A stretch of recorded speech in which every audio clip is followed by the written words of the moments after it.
माझा आवाज येत आहे का?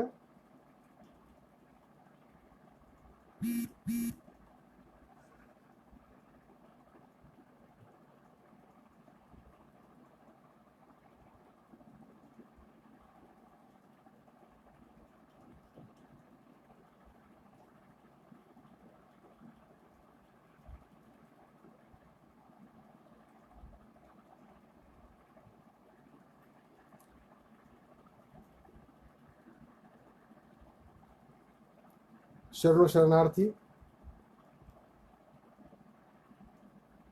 राष्ट्रीय लिंगायत मोर्चाच्या वतीने महात्मा बसवेश्वरांच्या जयंतीच्या निमित्तानं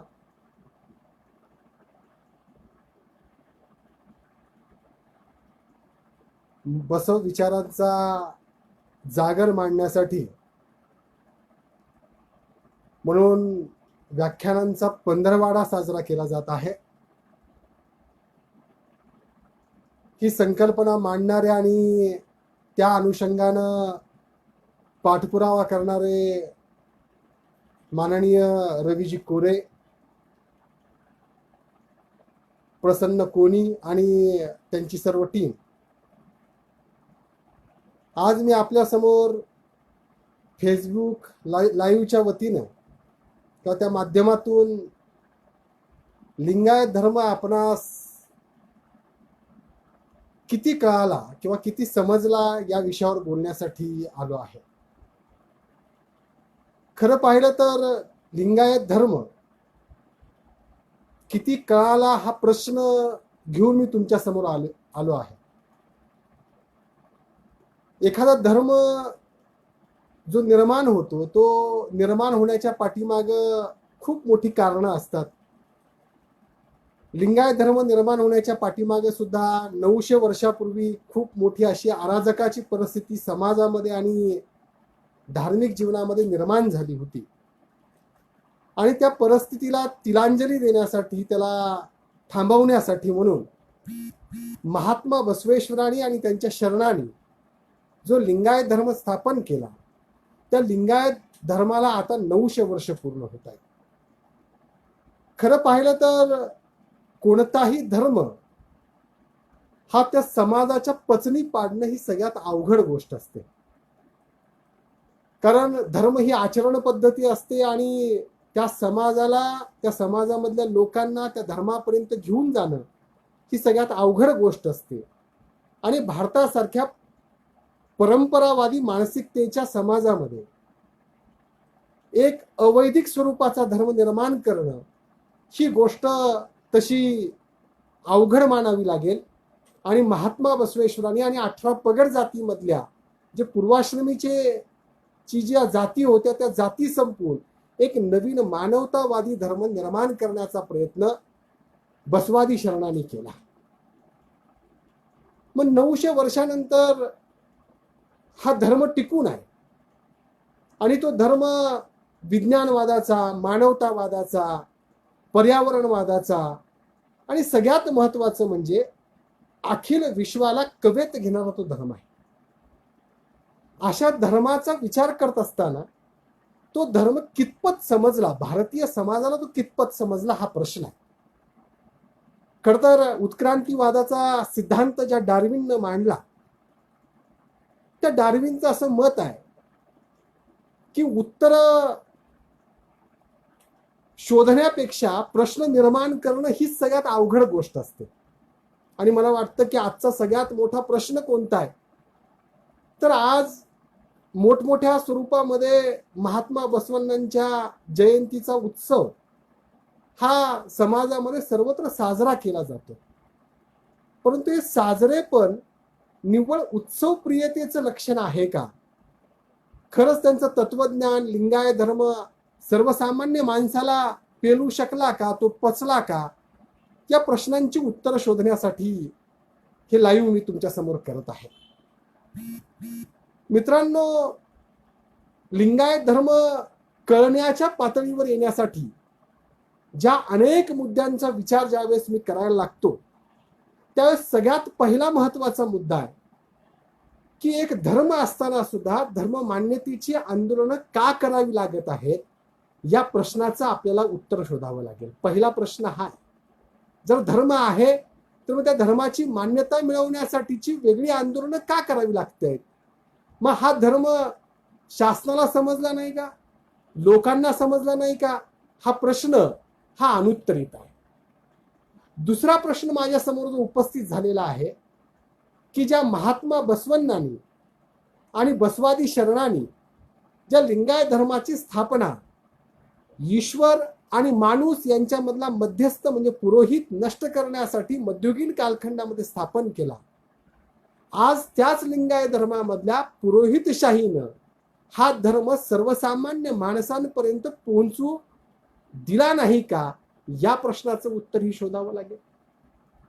तिसरा प्रश्न माझ्या समोर आहे तो म्हणजे लिंगायत समाजाच्या सर्व लोकांमध्ये बुद्धिभेद निर्माण करून आणि त्यांचा शक्तिपात घडवून त्यांना मूळ लिंगायत अवैदिक तत्वज्ञानापासून दूर नेण्याचं कटकारस्थान केलं जातंय का, याही प्रश्नाचं उत्तर शोधावं लागेल. आणि त्याच्यानंतर सगळ्यात महत्वाची गोष्ट म्हणजे बसवण्णा फक्त आम्हाला चित्रापुरता समजला का, का बसवण्णा म्हणून आम्हाला त्या माणसाचं तत्वज्ञान विचार आम्ही ते स्वीकारलं का, ह्या सर्व प्रश्नांची उत्तरं आपल्याला या लाईव्हच्या माध्यमातून शोधायची आहेत. मी ज्यावेळेस विचार करतो की आज समाजामध्ये नेमक्या कोणत्या परिस्थितीमध्ये आपण वाटचाल करत आहोत, तर लिंगायत आंदोलन निर्माण करत असताना खूप मोठ्या प्रमाणामध्ये समाज एकवटला गेला, परंतु एकवटलेला हा समाज हा एका मुशीमध्ये आणि विचारांच्या कुशीमध्ये विसावला का, या प्रश्नाचं उत्तर आपल्याला शोधावं लागेल. तर त्यावेळेस निश्चित स्वरूपामध्ये मला असं वाटतं की स्वतःला वीरशैव समजणारी जी माणसं आहेत, ती वीरशैव समजणारी माणसं यांनाच खऱ्या अर्थानं लिंगायत धर्म समजला नाही.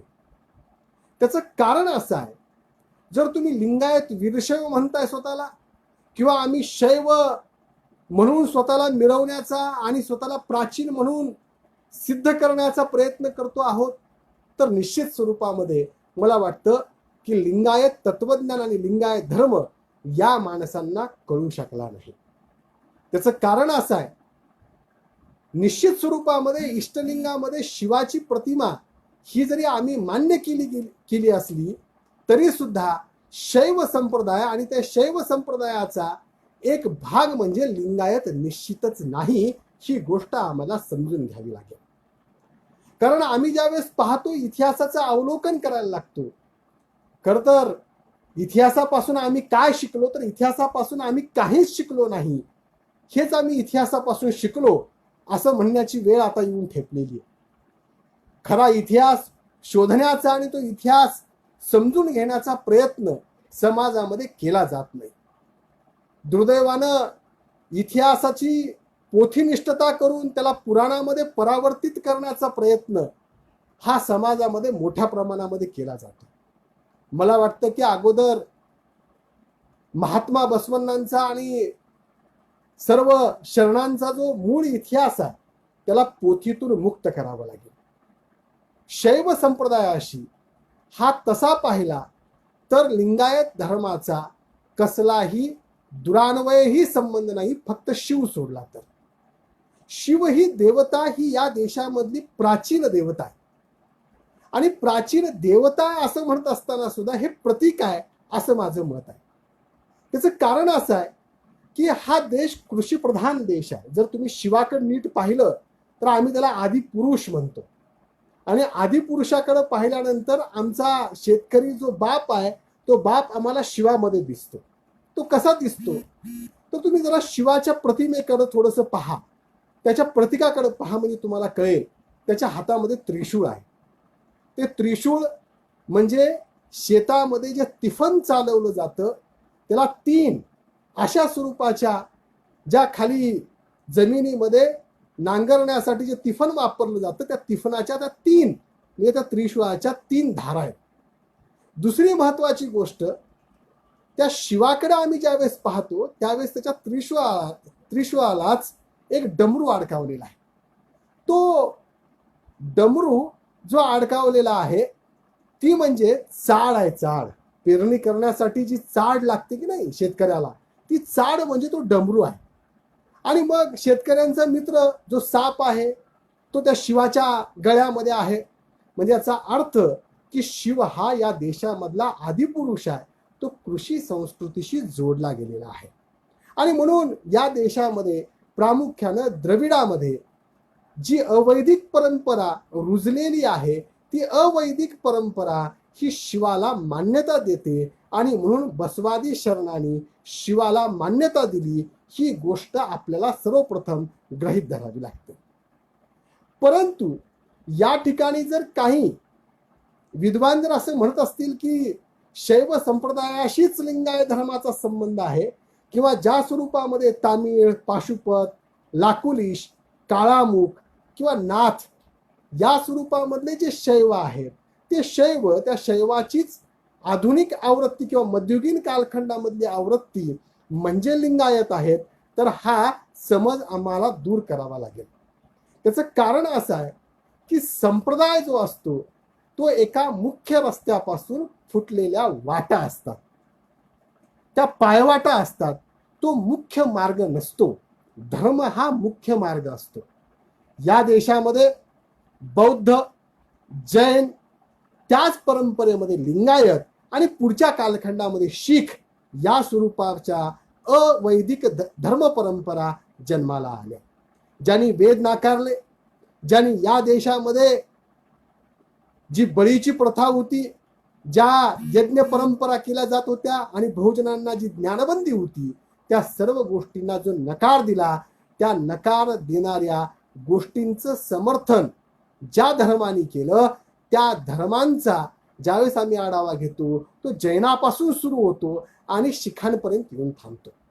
आणि म्हणून ज्यावेळेस आम्ही विचार करायला लागतो की निश्चित स्वरूपामध्ये शैव अशा स्वरूपाची संकल्पना किंवा शैव संप्रदाय म्हणजे लिंगायत संप्रदाय आहे, हा जो बुद्धिभेद करण्यात आलेला आहे तो बुद्धिभेद अगोदर आम्हाला दूर करावा लागेल.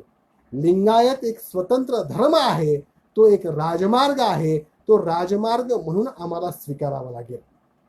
आता महत्वाची गोष्ट अशी आहे की ज्यांनी स्वतःला लिंगी ब्राह्मण म्हणून घेतलं, स्वतःला वीरशैव म्हणून घेतलं, किंवा आम्ही हे प्राचीन परंपरेचेच एक घटक आहोत, आम्ही गळ्यामध्ये जानवं घालत नाही तर लिंग घालतो, हा सगळा जो युक्तिवाद आहे तो युक्तिवाद हा पूर्णपणे भ्रामक स्वरूपाचा आहे असं मला वाटतं. कारण इतिहासाचं अवलोकन केल्यानंतर निश्चित स्वरूपामध्ये तुम्हाला जाणवतं किंवा दिसतं की या देशामध्ये मध्ययुगीन कालखंडापर्यंत गळ्यामध्ये लिंग बांधण्याची पद्धत नव्हती, ती महात्मा बसवण्णांनी तयार केली. आणि म्हणून लिंगायत होण्यासाठी कोणत्याही पूर्व तयारीची गरज नाही. जो लिंग गळ्यामध्ये बांधतो, जे विज्ञानाचं आणि समतेचं प्रतीक आहे, तो माणूस लिंगायत होतो. या स्वरूपाची धारणा ही लिंगायत धर्मानं सर्वप्रथम निर्माण केली. ज्या ईश्वराला मंदिरामध्ये बंदिस्त केलं गेलं होतं, ज्या ईश्वराला एका निश्चित उच्चवर्णीयांनी आपली स्वतःची मक्तेदारी बनवलं होतं, त्या सर्व लोकांना चपराक मारण्याचं काम हे महात्मा बसवण्णांनी केलं. आणि म्हणून एक वेगळा धर्म देत असताना एक वेगळा ईश्वर जो विश्वाच्या आकाराचा आहे तो लिंगायतांच्या गळ्यामध्ये बांधण्याचं काम महात्मा बसवण्णांनी केलं. आणि म्हणून स्त्री पुरुष विषमता नाहीये, जातीमधला भेद नाहीये, कसलंही सूतक नाहीये. अशा स्वरूपाची लिंगायत धर्माची विचारसरणी ही बसवण्णांनी आणि शरणांनी हे निश्चित स्वरूपामध्ये मांडलेली आपल्याला दिसून येते. ज्यावेळेस आम्ही पाहतोय की आज लिंगायत धर्म आम्हाला समजला का, तर बरेच लोक असं म्हणतात की लिंगायत होण्यासाठी गळ्यामध्ये लिंग बांधण्याची गरज आहे का. तर जसं लोकायत हे तत्वज्ञान आहे, लोकायत म्हणजे जे लोकांनी स्वीकारलेलं आहे त्याला लोकायत आम्ही असं म्हणतो, जे चार्वाकांनी निर्माण केलं होतं त्याच स्वरूपामध्ये लिंगायत, जो लिंग आयत करतो, धारण करतो, तो म्हणजे लिंगायत. आणि म्हणून लिंग हे प्रतीक आहे. ते प्रतीक का आहे? ज्या माध्यमातून तुम्हाला कुठल्याही मंदिरामध्ये जाण्याची गरज नाहीये आणि तुम्हाला समतेचं प्रतीक म्हणून ते तुम्हाला गळ्यामध्ये बांधता येतं. म्हणून सहजपणे कुठल्याही एखाद्या अंगावर भगवे वस्त्र घातलेल्या महाराजाकडे जाण्याची गरज नाही किंवा त्याच्याकडून दीक्षा घेण्याची गरज नाहीये, त्यासाठी सोहळा करण्याची गरज नाहीये.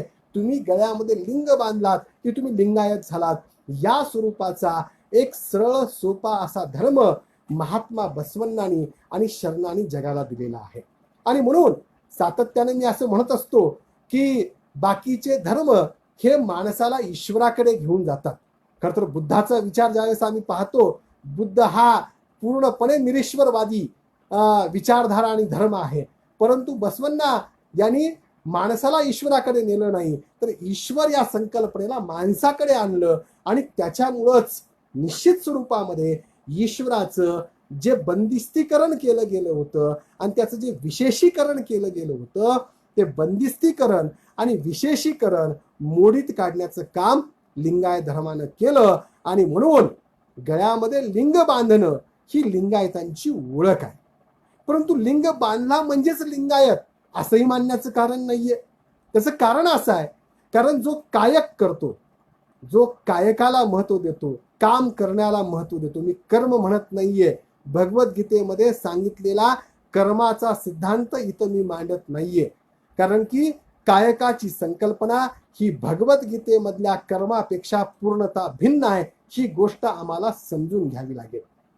कारण एकीकडे भगवद्गीता आम्हाला काय सांगते? कर्मण्ये वाधिका रस्ते मा फलेषु कदाचन, म्हणजे कर्म करत राहा, फळाची अपेक्षा करू नको. म्हणजे याचा अर्थ असा, जर आता नवीन शिकलेल्या MBA झालेल्या एखाद्या मुलाला जर असा आपण म्हणालो की तुला नोकरी करता येईल, पण तू पॅकेजची कसलीही अपेक्षा ठेवू नको, पॅकेजचा विचार करू नको, फक्त तू तुझं काम कर, असं म्हणल्यानंतर तो माणूस कुठल्याही कंपनीमध्ये काम करण्यासाठी तयार होणार नाही.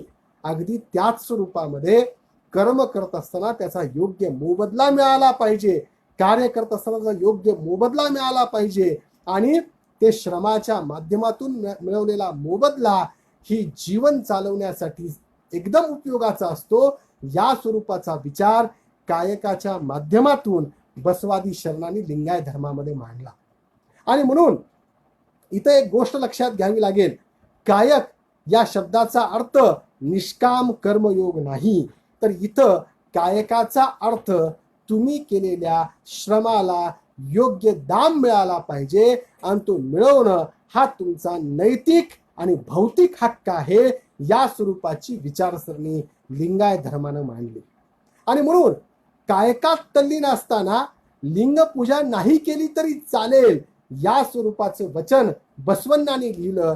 याचा अर्थ जो काम करतो, जो घाम गाळतो, जो श्रम करतो, तो माणूस लिंगायत आहे. ही लिंगायतांची खरी ओळख आहे.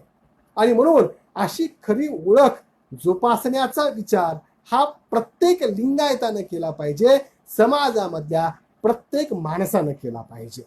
आणि म्हणून जे कमवलेलं आहे, जे तुमच्या उपयोगाचं आहे, जेवढं वापरलेलं आहे, ते जे उरलेलं आहे, ते उरलेलं समाजासाठी परत देणं, जे गरजवंत आहेत त्यांना देणं, हा दासोह आहे. दासोहामध्ये अहम संपतो आणि तिथं दासवृत्ती येते. दासवृत्ती म्हणजे गुलामीची वृत्ती नाहीये, तर इथं मी समाजाचा सेवक आहे, या भावनेमधून मी समाजाला काहीतरी द्यायला लागतो, ही भावना त्या ठिकाणी येते. आणि म्हणून या स्वरूपामध्ये लिंगायत धर्मामध्ये आम्ही जर विचार केला तर तुम्ही घामानं दाम कमवायचा आणि कमवलेला दाम हा समाजासाठी आणि स्वतःसाठी वापरायचा, या पद्धतीची भूमिका ही मांडली गेलेली आहे.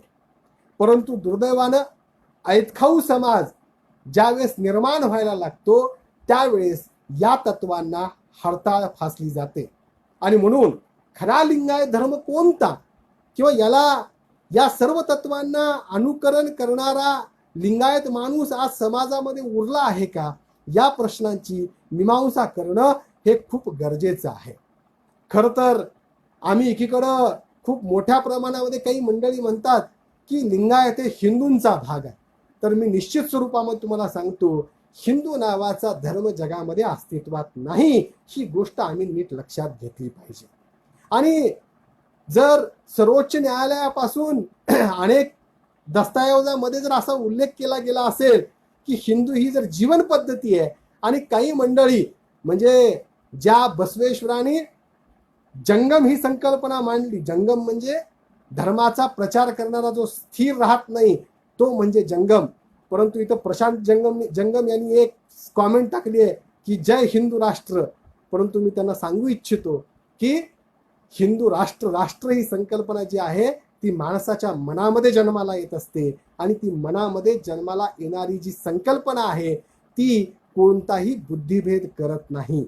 आणि म्हणून एक गोष्ट आपण लक्षात ठेवली पाहिजे की द्रविडांनी निर्माण केलेला धर्म म्हणजे लिंगायत धर्म आहे. तो निश्चित स्वरूपामध्ये वैदिक धर्मापेक्षा वेगळा आहे, आणि त्याचा हिंदू धर्माशी कसलाही काडी मात्र संबंध नाही. वैदिक धर्माशी काडी मात्र त्याचा संबंध नाहीये. ही गोष्ट आम्ही लक्षात ठेवली पाहिजे. आता इथे एक महत्वाची गोष्ट अशी आहे की आज मोठ्या प्रमाणामध्ये समाजामध्ये पंचाचार्य, जे लिंगायत धर्मामध्ये पंचाचार्य आहेत, त्या पंचाचार्यांनी लिंगायत धर्माचं जे मूळ स्वरूप आहे ते मूळ स्वरूप हे पूर्णपणे दुर्लक्षित करण्याचा आणि त्याला नाकारण्याचा प्रयत्न केलेला आहे. मला वाटतं की निश्चित स्वरूपामध्ये हे एक कूटनीतीचं किंवा कुटील कारस्थानाचा भाग आहे. जर तुमची दुकानदारी बंद होणार असेल तर तुम्ही त्या गोष्टीला नकार देता. आत्ता परवाच आपण सर्वांनी एक बातमी ऐकली की मंदिरांमधलं जे दान आहे, ज्या दानपेटी आहेत, त्याच्यामधलं सगळं जे धन आहे ते धन सर्वसामान्य माणसासाठी खुलं करावं. ते सोनं, त्या ठेवी सगळ्या लोकांसाठी खुल्या कराव्यात, या स्वरूपाची मांडणी हे काही लोक करत आहेत. आणि त्याला विरोध करणाराही खूप मोठा असा वर्ग समाजामध्ये अस्तित्वात आहे. माझा एक सर्वसामान्य प्रश्न आहे की जे असं म्हणतात की ईश्वरांच्या दानपेटीला हात लावण्याची काय गरज आहे. पण मला गाडगे बाबांची आठवण येते, आणि गाडगे बाबांनी सांगितलं की खरंच ज्या देवाला स्वतः आंघोळ करायची नाही, स्वतः कपडे घालायचे नाही, स्वतः जेवण करायचं नाहीये, त्या देवाला पैशाची काय गरज आहे.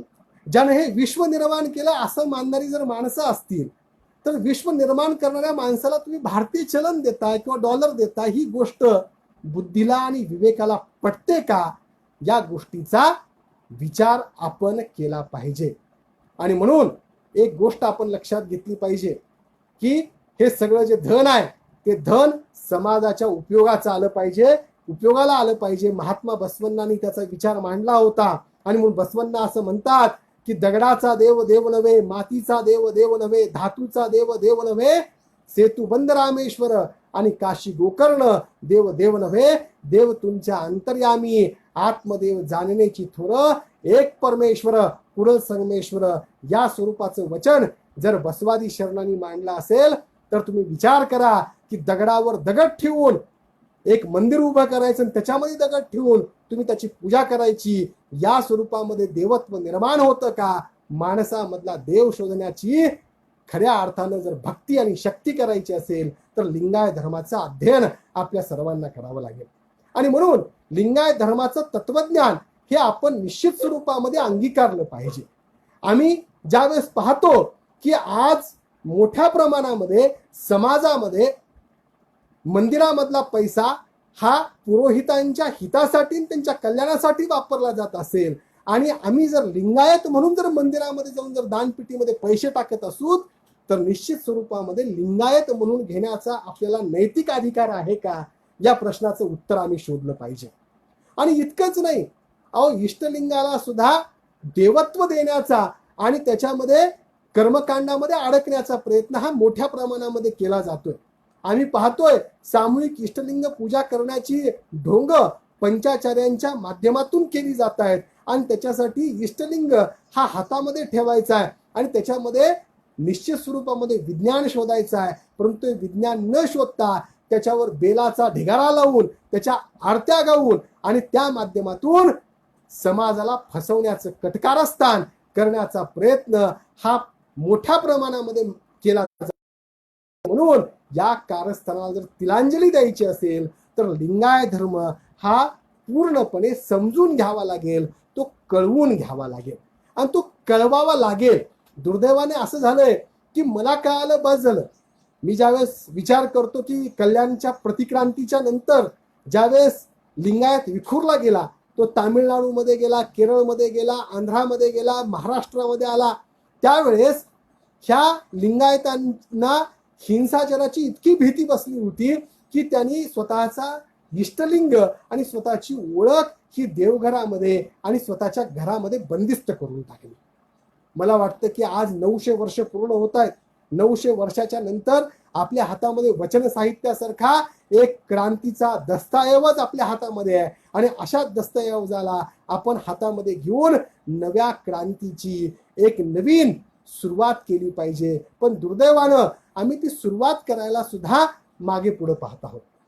मला वाटतं की सगळ्यात महत्वाची गोष्ट जर मोडून काढायची असेल तर लिंगायतांना माझी विनंती आहे, म्हणजे जे स्वतःला भले गयामध्ये लिंग बांधत नसतील परंतु जे अवैदिक परंपरेचे पायिक आहेत अशा सर्व लोकांना माझी विनंती आहे या लाईव्हच्या माध्यमातून की या देशामधला अंगावर भगवा घालून लुटण्याचा जो धंदा आहे तो धंदा पूर्णपणे हाणून पाडण्याची जबाबदारी तुमची आणि माझी आहे. आणि तो कसा हाणून पाडावा लागेल तर स्वतः चन्नबसवेश्वरांनी खूप सुंदर असं एक वचन लिहिलंय. त्या चन्नबसवेश्वरांच्या वचनामध्ये असा उल्लेख आहे की बसवण्णांनी भगव्या वस्त्राचा पूर्वाश्रय नष्ट केला. म्हणजे ज्या अंगामध्ये भगवे कपडे घातले की तो प्रचंड ज्ञानी या स्वरूपाची जी भूमिका समाजामध्ये वैदिक धर्माने निर्माण केली होती ती पूर्णपणे खोडून काढण्याचं काम बसवण्णांनी केलं होतं. आणि म्हणून तो पूर्वाश्रय तुम्हाला आणि मला सुद्धा मोडून काढावा लागेल, तरच निश्चित स्वरूपामध्ये समाजाची लूट होणार नाही. दुर्दैवानं आज समाजाची लूट इतक्या मोठ्या प्रमाणामध्ये चालू आहे की पाया पडण्यासाठी सुद्धा पैसे घेतले जात आहेत. एवढ्या प्रकारचा धंदा जर समाजामध्ये चालत असेल तर हा धंदा मंदीच्या लाटेमध्ये सापडला पाहिजे. याच्यासाठी तुम्ही आणि मी प्रयत्न केला पाहिजे आणि म्हणून या स्वरूपाचा विचार करण्याची आवश्यकता.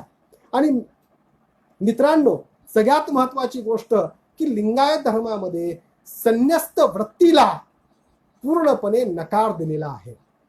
म्हणजे एखाद्या माणसानं लग्न न करता मी समाजाचं कल्याण करण्यासाठी उपदेश करण्यासाठी घराच्या बाहेर पडतो या स्वरूपाचा विचार मांडला तर लिंगायत धर्मामध्ये या गोष्टीला पूर्णपणे नकार दिलेला आहे. त्याचं कारण असं आहे कारण की लिंगायतांनी संसारी जगाला आणि संसाराला खूप महत्व दिलंय. तुम्हाला जर उपदेश करायचा असेल तर तो उपदेश हा तुम्हाला कसा करावा लागेल तर स्वतः संसार करून संसाराच्या जबाबदाऱ्या पार पाडून तुम्हाला त्या जबाबदारीच्या माध्यमातून निश्चित स्वरूपामध्ये उपदेश करण्याचा अधिकार आहे. आणि म्हणून समाजाचा विकास करायचा असेल, राष्ट्राचं उत्थान करायचं असेल, त्याला राष्ट्रीय विकासाच्या प्रक्रियेमध्ये न्यायचं असेल तर प्रत्येक माणसाला संसार करावा लागेल. कुठल्याही जबाबदाऱ्यापासून पळून जाण्याची गरज नाही. अशा पद्धतीचा विचार हा लिंगायत धर्मामध्ये मांडला गेलेला आहे. आणि म्हणून या स्वरूपामध्ये लिंगायत धर्माचं तत्वज्ञान हे आम्ही स्वीकारलं पाहिजे, त्याच्याकडे त्या दृष्टीनं बघितलं पाहिजे. परंतु लिंगायत म्हणजे कोण तर जे गयामध्ये लिंग बांधतात, 3 पट्टे मारतात, याच्या एवढं लिंगायतांचं जे पूर्णपणे बंदिस्तीकरण करण्यात आलेलं आहे ते बंदिस्तीकरण, ते साचेबंदीकरण मोडून काढावं लागेल. आणि म्हणून त्या दृष्टीनं आम्हाला थोडासा विचार करण्याची आवश्यकता आहे. मला वाटतं की अंगावर भगवे कपडे घालणारा माणूस हा समाजाचं कितपत कल्याण करेल हा प्रश्न माझ्यासाठी कायमच शंकेचा राहिलेला आहे. कारण की तुम्ही समाजाला उपदेश करता त्यावेळेस उपदेश करत असताना समोर बसलेला समाज हा निश्चित स्वरूपामध्ये जबाबदाऱ्या स्वीकारणारा आणि दररोजच्या संकटांना प्रश्नांना सामोरं जाणारा आहे. अशा वेळेस तुम्ही संन्यस्त वृत्तीनं जर समाजाचं प्रबोधन करत असाल तर ते प्रबोधन त्यांच्यासाठी उपयुक्त होणार नाही. आणि म्हणून याही गोष्टीचा विचार करण्याची आवश्यकता आहे. आता एक सगळ्यात महत्वाची गोष्ट अशी आहे की आज महात्मा बसवेश्वरांचीच मंदिरं उभा करण्याची कामं ही अनेक माणसं करताना दिसत आहेत. ज्या बसवण्णांनी मंदिर संस्कृतीला विरोध केला त्याच बसवण्णांच्या मोठमोठ्या मूर्त्या उभ्या करायच्या, त्यांची मंदिरं बांधायची आणि त्या मंदिराच्या माध्यमातून आपला व्यवहार पूर्ण करायचा, या स्वरूपाची एक नवीन व्यवसायाची पद्धत आणि रीत चालू करण्यात आलेली आहे. मला वाटतं की जो खरा लिंगायत आहे तो अशा मंदिर संस्कृतीला पूर्णपणे नकार देईल. तो अशा गोष्टींना थारा देणार नाही, तो त्याच्या पाठीमागे उभा राहणार नाही. आणि म्हणून खऱ्या लिंगायताचं हे कर्तव्य आहे की आपण मंदिरापासून लांब राहिलो पाहिजे. कारण ही मंदिरं निश्चित स्वरूपामध्ये लुटीची ठिकाणं आहेत असं माझं मत आहे. इथं विषमता मोठ्या प्रमाणामध्ये पाळली जाते. कशाला मंदिर प्रवेश? स्वतः बाबासाहेबांनी सुद्धा मंदिर प्रवेश केला. तो कशासाठी केला? तर ही सार्वजनिक ठिकाणं आहेत आणि ती ठिकाणं सर्वसामान्य माणसासाठी ही ओपन झाली पाहिजेत, खुली झाली पाहिजे. परंतु आज 21वे शतक आहे आणि कोरोनाचा काळ चालू आहे. अशा अवस्थेमध्ये मंदिरांना कुलप लावण्यात आलेली आहे. आपल्या सर्वांनी एक विचार केला पाहिजे की आता मंदिरामधला देव गेला कुठं? म्हणजे जर लिंगायतांची जर भूमिका जर 900 वर्षापूर्वी मांडलेली भूमिका जर स्वीकारली गेली असती तर हा देश काळाच्या अगोदर महासत्ता झाला असता. परंतु दुर्दैवानं आपण ज्यावेळेस विचार करतो की या समाजामध्ये मी राहतोय आणि ते राहत असताना मला समाज जे करतो आहे तेच मला करावं लागेल आणि मी त्याच पद्धतीनं करेल, या स्वरूपाची जर भूमिका असेल तर ही निश्चित स्वरूपामध्ये चुकीची धारणा आहे. लक्षात घ्या. कारण जे टाकाऊ आहे ते टाकाऊ असलेलं टाकून द्यावं लागेल आणि जे स्वीकारायचं आहे ते स्वीकारावं लागेल. खड्यासहित तांदूळ कुणीही शिजवत नसतो. खडे बाजूला करूनच तांदूळ शिजवावे लागतील तरच तुमच्या पोटामध्ये आणि किडनीमध्ये खडे होणार नाहीत. अन्यथा तुम्हाला किडनीचे रोग झाल्याशिवाय राहणार नाहीत. या समाजाच्या किडन्या जर दुरुस्त करायच्या असतील तर निश्चित स्वरूपामध्ये आपल्या सर्वांची जबाबदारी आहे की या स्वरूपाचा संपूर्ण विचार हा आपण मुळामध्ये स्वीकारला पाहिजे. आणि म्हणून ज्यावेळेस मी पाहतो की अष्टावरणाची कल्पना, पंचाचाराची कल्पना ही लिंगायत धर्मानं मांडली, परंतु ज्यावेळेस मी पाहतो की आज पंचाचार म्हणजे 5 आचार कोणते करायचे, कसं वागायचं लिंगायताने, तर लिंगायत म्हणजे कोण? तर हे 5 आचार करतो तो लिंगायत. त्याच्यामधला पहिला आचार आहे तो म्हणजे लिंगाचार, जो गळ्यामध्ये इष्टलिंग बांधतो, जो त्या लिंगालाच ईश्वर मानतो, त्या लिंगालाच समतेचं प्रतीक मानतो, त्या लिंगालाच विज्ञानाचं प्रतीक मानतो, तो माणूस म्हणजे लिंगायत. म्हणून लिंगाला अंतर द्यायचं नाही. माझा लिंग कुठं आहे तर घरामध्ये आहे, या पद्धतीची जर भूमिका असेल तर तो लिंगायत आहे का आणि त्याला लिंगायत धर्म कळाला का, हा प्रश्न आपण विचारला पाहिजे. दुसरा जो आचार आहे तो आचार आहे तो म्हणजे सदाचार. आता सदाचार काय आहे तर कायक करणं हा सदाचार. महात्मा बसवानंचं एक वचन आहे, करू नये चोरी, करू नये हत्या, करू नये चोरी, करू नये हत्या, बोलू नये मिथ्या, करू नये तिरस्कार, करू नये निंदा, करू नये आत्मस्तुती, नका हो नका रागवू. हीच अंतरंग शुद्धी, हीच बहिरंग शुद्धी, हीच पुढं संगम देवाला प्राप्त करण्याची रीती. याचा अर्थ असा की तुम्ही ह्या 7 गोष्टी जरी केलात तर तो सदाचार आहे. आणि असा सदाचार हा प्रत्येक समाजाचं भूषण असतं आणि असं भूषण हे समाजामध्ये प्रत्येक व्यक्तीच्या ठायी असलं पाहिजे आणि प्रत्येक व्यक्तीनं त्याचा विचार केला पाहिजे, तरच सदाचारी संस्कृती आपल्याला निर्माण करता येईल. दुर्दैवानं आमच्याकडं सदाचार म्हणजे काय तर आंघोळ करणं आणि गंध लावणं आणि देवाचं दर्शन करणं हा सदाचार आम्ही मानला, परंतु एखाद्या भुकेल्या माणसाला अन्न देणं हा आम्ही सदाचार मानला नाही. आणि म्हणून बळी हत्या करत असताना आम्ही ते पुण्य मानलं. वैदिक धर्म त्याला पुण्य मानतो. परंतु ज्या वेळेस आम्ही पाहतो की या समाजामध्ये महात्मा बसवण्णा, महात्मा गौतम बुद्ध आणि जैन या सर्वांनी निश्चित स्वरूपामध्ये हे सांगितलं की एखाद्या प्राण्यांची हत्या करून पुण्य लाभत नाही, तर उलट ते पापकर्म आहे. हा सदाचार आपण नीट लक्षात घेतला पाहिजे. आणि म्हणून ह्या सर्व गोष्टींचा विचार या ठिकाणी करणं आवश्यक आहे. आणि महत्वाची गोष्ट अशी आहे, तुम्ही सर्वांनी विचार करा की वेद हे जे निर्माण झाले, ते वेद निर्माण करत असताना त्याला असं मानलं गेलं की हे वेद म्हणजे अपौरुषे आहे. म्हणजे काय आहेत? हे पुरुषाने निर्माण केले नाही, हे कुठल्याही माणसानं निर्माण केले नाही, तर ती देववाणी आहे, देवानं निर्माण केलेत. पण या ठिकाणी मला एक युक्तिवाद करायचा आहे की एका ऋग्वेदामध्ये एक अशी रुची आहे, त्या रुचेमध्ये असा उल्लेख आहे की एक ब्राह्मण ईश्वराकडे अशी आराधना करतो आणि मागणी करतो की हे ईश्वरा, मला हे वरदान दे, मला दान दे की माझ्या शेतावर या वर्षी चांगला पाऊस पडू दे, आणि चांगला पाऊस पडल्यानंतर मला चांगलं पीक येऊ दे.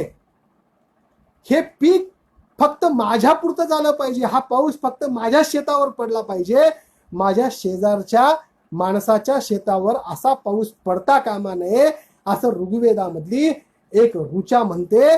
अशा पद्धतीचा स्वार्थवाद ज्या ऋग्वेदामध्ये मांडलेला आहे, त्या ऋग्वेदाला तुम्ही ईश्वराची वाणी मानणार का? आणि तो अपौरुषीय आहे असं म्हणणार का? हे माणसाने निर्माण केलंय आणि हे स्वार्थी माणसानं निर्माण केलंय, ही गोष्ट आपण लक्षात ठेवली पाहिजे. आणि म्हणून थोडस नीट चिकित्सकपणे आपण याच्याकडे बघितलं पाहिजे. बुद्धांनी काय केलं, जैनांनी काय केलं, लिंगायतांनी काय केलं, आणि लिंगायतांचा आदर्श घेऊन निश्चित स्वरूपामध्ये तुम्ही विचार करा पुढे शिखांनी काय केलं. तर ह्या सर्वांनी या मातीमधल्या माणसांच्या अनुभवांना एकत्रित करून धर्मग्रंथ तयार केले, आणि ते धर्मग्रंथ हे निश्चित स्वरूपामध्ये माणसांच्या अनुभवाची शिदोरी. आणि म्हणून अनुभवाचं साहित्य हे महात्मा बसवण्णांनी आणि शरणांनी वचन साहित्याच्या माध्यमातून निर्माण केलं. वेद, शास्त्र, पुराण, आगम हे तर उखळात काढलेल्या भुसासारखे आहेत. हा भुसा किती वेळ जरी काढला तरी त्याच्यातून धान्य बाहेर पडणार नाही, असं आमची अक्क महादेवी म्हणते. याच्यावरून विचार करा तुम्ही की हे सगळा भुस्सा आहे, हा भुस्सा फेकून देण्याची गरज आहे, तो वतलामध्ये जाळण्याची गरज आहे, तो चुलीमध्ये पाणी तापवण्यासाठी फेकण्याची गरज आहे. आणि अनुभवाच्या माध्यमातून जे सिद्ध झालेलं आहे, ते सिद्ध झालेलं वचन साहित्य तुम्ही आणि मी स्वीकारलं पाहिजे. परंतु दुर्दैवानं आज आम्ही वचन साहित्याचा विचार करत नाही.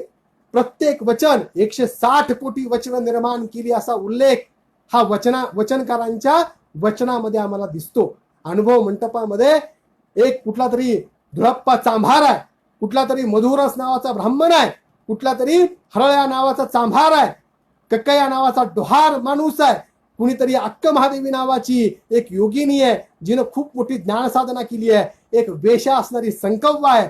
आणि अशा सर्व 18 पगड जातीमधल्या माणसांना एकत्रित करून त्यांच्या अनुभवातून जे सत्व निर्माण झालं, जो अनुभव जन्माला आला, तो अनुभव म्हणजे तुमच्या माझ्या जगण्याचं तत्वज्ञान.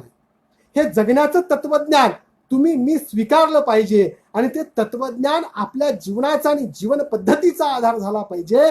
परंतु कुठलं तरी कपोल कल्पित एखादा धर्मग्रंथ घ्यायचा आणि त्या धर्मग्रंथाच्या माध्यमातून असं म्हणायचं की हा आमच्या धर्माचा धर्मग्रंथ आहे, हे निश्चित स्वरूपामध्ये लबाडाचं राजकारण आहे. ही गोष्ट आपण लक्षात घेतली पाहिजे. आणि म्हणून ह्या सर्व गोष्टींचा विचार अंतर्मुख होऊन करावा लागेल. आज वचन साहित्य फगू हळकट्टीनं स्वतः खूप मोठा त्याग करून तुमच्या माझ्या हातामध्ये दिलेला आहे, आणि म्हणून या अनुषंगानं दिलेलं हे वचन साहित्य तुम्ही मी वाचलं पाहिजे, ते अनुकरण केलं पाहिजे, आणि त्या माध्यमातून आपल्या जीवनाची घडी बसवली पाहिजे. परंतु दुर्दैवानं आम्ही सगळ्या गोष्टी करतो, परंतु वचन साहित्यामध्ये जे जगण्याचं तत्वज्ञान आहे, कायकाचं तत्वज्ञान आहे, लिंगायत धर्माचं तत्वज्ञान आहे, ते धर्माचं तत्वज्ञान आम्ही स्वीकारायला तयार नाहीये. आणि म्हणून आज आम्ही पाहतोय की लिंगायत नावाचा धर्म एका जातीच्या स्वरूपामध्ये परिवर्तित करण्याचा एक खूप मोठा डाव खेळला जात आहे. तुम्हाला मी सांगतो की आज लिंगायत धर्माचं आंदोलन हे मोठ्या प्रमाणामध्ये महाराष्ट्र, कर्नाटक, तेलंगणा ह्या राज्यामध्ये मोठ्या प्रमाणामध्ये विस्तारलं, वाढलं आणि त्याचा खूप मोठा इम्पॅक्ट पडला, प्रभाव पडला. पण आपण विचार केला पाहिजे की लिंगायतामध्येच लिंगायतांच्या धर्ममान्यतेच्या आंदोलनाला विरोध करणारी मानसिकता जर निर्माण होत असेल तर यांना लिंगायत धर्म समजला का, याही प्रश्नाचं उत्तर आपण शोधलं पाहिजे. खऱ्या अर्थाने यांना लिंगायत धर्म स्वीकारला नाही. जी माणसं लिंगायत धर्माच्या आंदोलनाला विरोध करतायत आणि जी माणसं असं मानतायत की या ठिकाणी माझी पोळी भाजली पाहिजे, मला श्रेय मिळालं पाहिजे, अरे श्रेयवादाचं राजकारण करून 900 वर्षापूर्वीचा धर्म आणि त्याची धर्ममान्यता जर तुम्ही मिळवू देत नसाल तर याच्यासारखा करंटेपणा हा निश्चित स्वरूपामध्ये दुसरा असू शकत नाही. आणि म्हणून लिंगायत धर्म मान्यतेचं आंदोलन खरं तर आंदोलन करण्याची गरज नाही.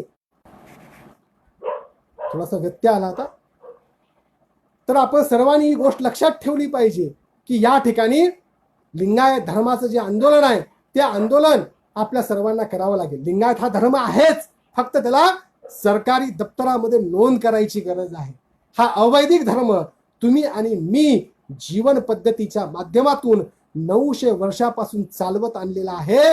आणि म्हणून त्याचं धर्ममान्यतेचं आंदोलन हे जर कुठली माणसं विरोध करत असतील तर ही माणसं यांना लिंगायत धर्म स्वीकार समजला नाही, ही माणसं लिंगायत धर्म समजून घ्यायला तयार नाहीत.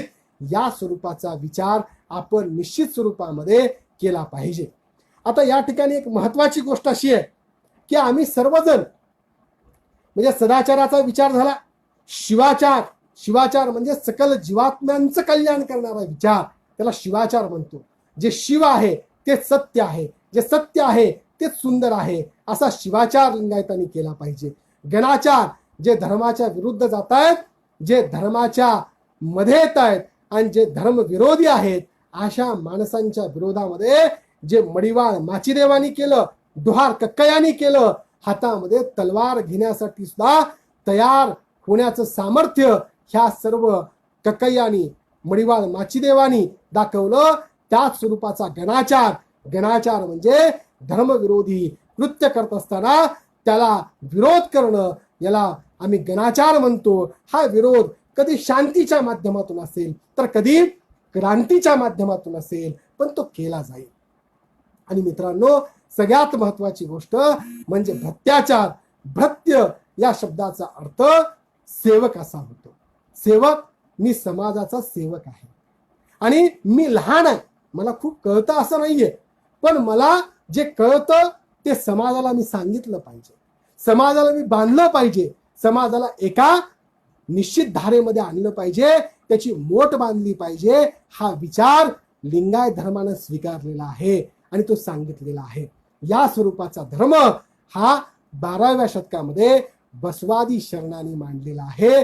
आणि म्हणून मित्रांनो, हा धर्म आपण समजून घेतला पाहिजे, त्याच्यावर वाटचाल केली पाहिजे. आणि सगळ्यात महत्वाची गोष्ट म्हणजे आज आम्ही लिंगायत धर्माबद्दल विचार करत असताना अनेक गोष्टी करायला तयार आहोत.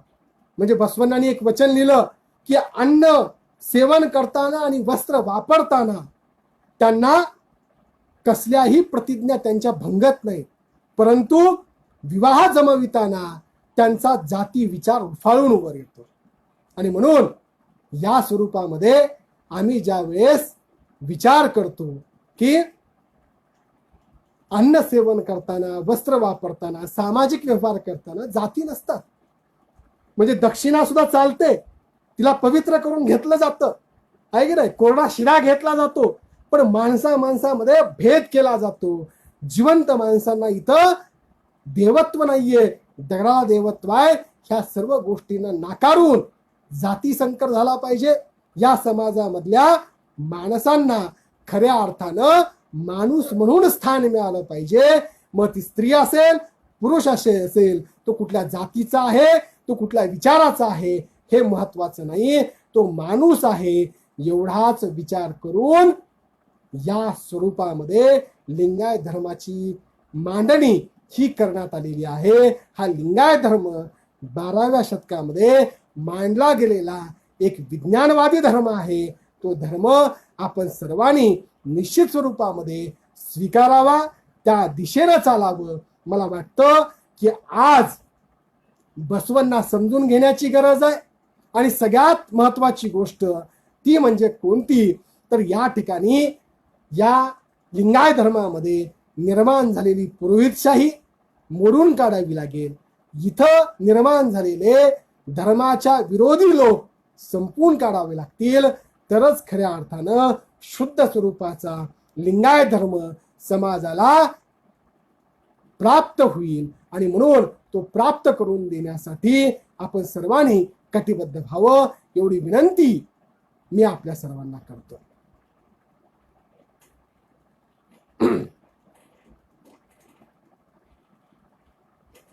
नमस्कार.